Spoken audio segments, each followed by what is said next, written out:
Hey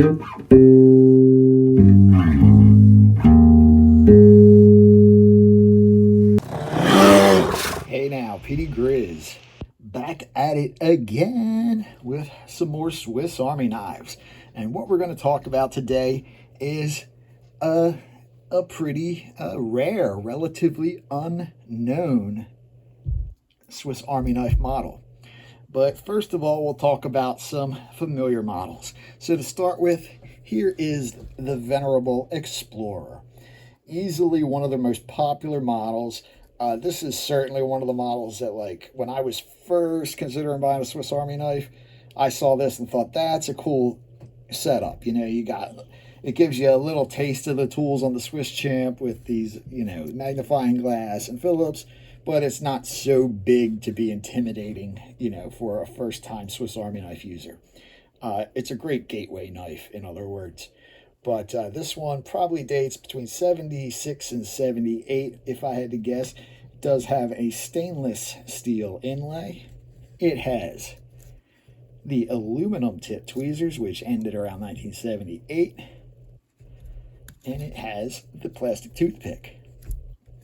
On the back, we've got the 4-turn fluted corkscrew. That rimmer. Bam! Look at that. And it does not have a sewing eye, which is a feature that was added in 1985. On top, we start off with the opening layer. We got that cap lifter, screwdriver, and stripping notch. How about that? And we've got the can opener. Yes, with the 2D Phillips driver. Then we get our 91mm scissors. Beautiful scissors. Notice these have a screw pivot instead of the later rivet pivot. Rivet pivot. On the back, we get our pen blade and the main blade, which this one I actually fixed. It had a broken tip, but I just haven't gotten around to sanding it. I ground it down and put a little swedge on it. And and there goes the train, stealing a piece of my soul every time it goes by.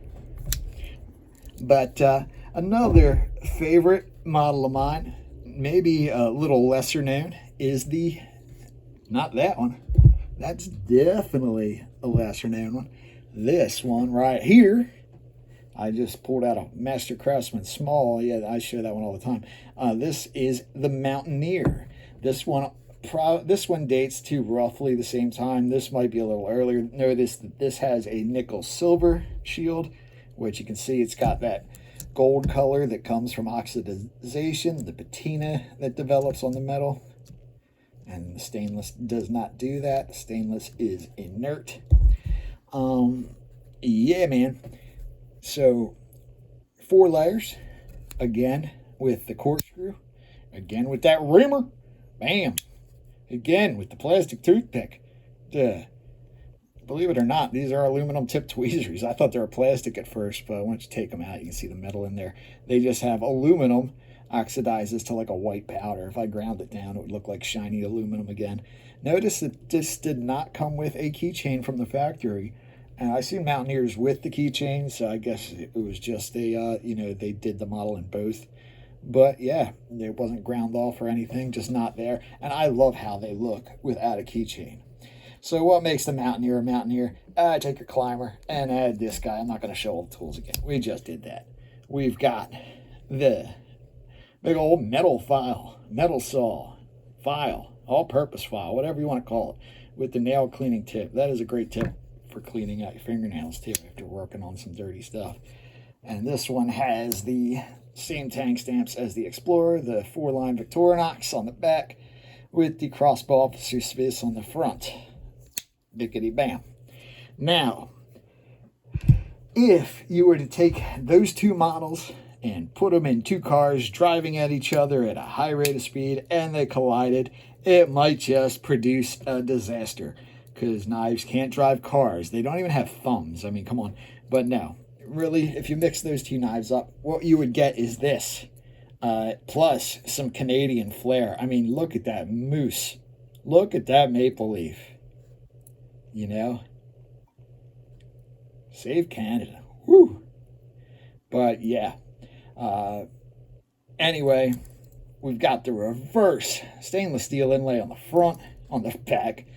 We've got the inlaid moose, the inlaid maple leaf. They're both inlays. They're not printed or foiled on or anything like that, so they'll last a while. This thing's in fantastic shape.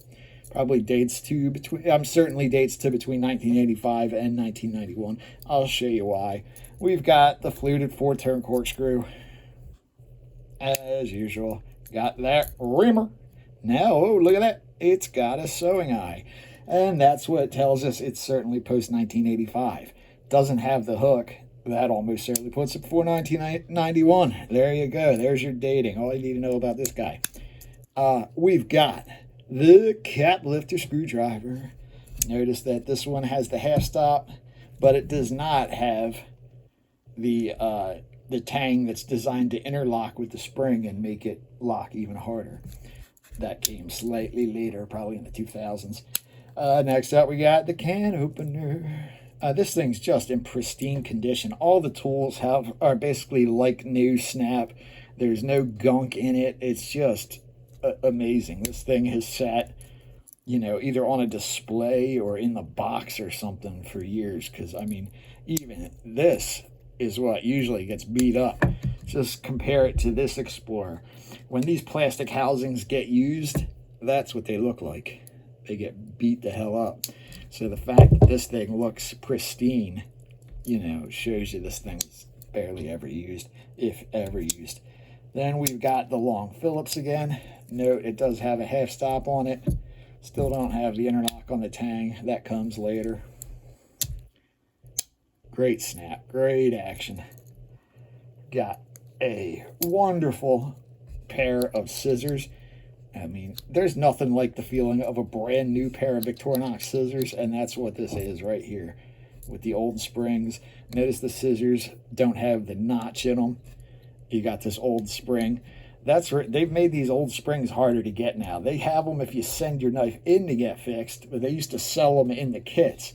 Now the kits don't include these. They only include the new springs that are designed to work with that slot, and they have like a rounded point on them. They tend to slide off the flat scissors, whereas these have a gentle flat area that's rounded to meet the scissors flat. I really wish they would just start selling those springs again, because your option is to send it to them or to modify a new spring. And it's just a pain in the butt to modify a new spring when you could just put the right one in it to begin with. And grant. But yeah, come on, Victorinox, get with the friggin' program. But yeah, you've got all your Explorer goodness and the added goodness of the metal file, metal saw. And look at that, the thing is brand new. It's still got that gray color. It's before the newer ones that are just cut into stainless steel. I believe the newer ones, these are like actually hardened steel. The newer ones are like just the same stainless steel they use for the other tools. And they're not as hard as these files. They won't work on some stuff. I wouldn't use one of these files to, say, sharpen an axe regularly, at least. You might help you out once or twice, but these aren't meant for sharpening hard metals either. They're great for sharpening like brass, aluminum, softer steels. Once you get into hardened metals, once the Rockwell hardness of the material you're filing starts to get close to the Rockwell hardness of the file stops working, and they both just kind of rub each other raw. So, but yeah, these files are better than the newer files, but these files can handle a much better material than the newer files can, in my experience.